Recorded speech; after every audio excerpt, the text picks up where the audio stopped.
श्री स्वामी समर्थ सगळ्यांना. कसे आहात सगळे? मजेत ना?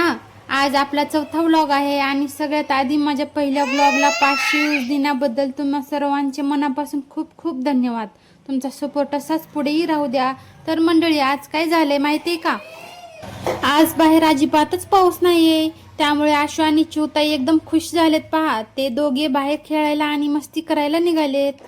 त्यांना घरात थांबवणं म्हणजे महाकठीण काम आहे बाबा. त्यांना बाहेर खेळायला खूपच आवडतं. बघा, आज पाऊस नसल्यामुळे सगळीकडे ऊन पडलं आहे. हिरवगार छान निसर्ग झाला आहे. वातावरण कसलं भारी होतं ना पावसाळ्यात. हे बघा, आमचे दोन्ही राजे कसं पळत सुटलेत. बघा, इकडे छान असे फुलं आणि झाडे किती सुंदर दिसत आहेत.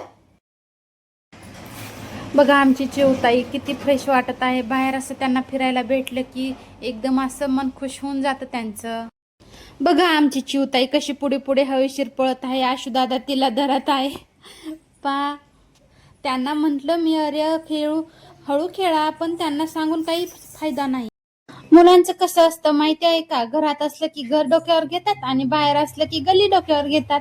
आता या दोघांचे चेहरे बघा किती दमलेत. घरी जायला नको वाटतं. संध्याकाळ झाली आता. लाडोबाचे बाबा घरी येतच असतील. दिवसभर कितीही टेन्शन आणि थकवा असला तरी संध्याकाळी या मुलांचा निरागस आनंद पाहून सगळा थकवा पळून जातो. खरंच, मुलं म्हणजे देवघरची फुलं असतात. त्यांचा खेळ संपल्यावर दमून आम्ही घरी आलो. तेवढ्यात आशूचे बाबा पण ऑफिसवरून घरी आले. त्यांनी घरी येताना बघा काय आणलंय, दूध, अंडे आणि चिकन. लहान मुलांच्या वजन वाढीसाठी आणि त्यांच्या आरोग्यासाठी अंडी खूपच महत्त्वपूर्ण असतात. तुम्हाला तर माहीतच असेल. मी तर आशू आणि चिवला आठवड्यातून 4-5 वेळेस अंडी तर नक्कीच देते. तुम्ही पण तुमच्या मुलांना अंडी देतात का? कमेंटमध्ये नक्कीच सांगा. तर मंडळी, मी इथे चिकन वगैरे शिजवून झालं आहे. आशू आणि चिव त्याला छान असं जेवण मस्त असं ते खेळत बसलेले होते. दिवसभर किती मस्ती केली ना तरी रात्री हे असे शांत खेळत असलेले पाहून माझा थकवा गायबच होतो.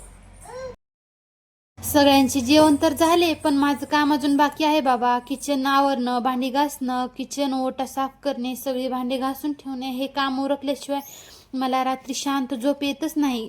किती थकली तरी आपण बायकांना हे करावंच लागेल ना. आणि शेवटी मुलांना छान असं थोपटून झोपवलं आहे बरं का.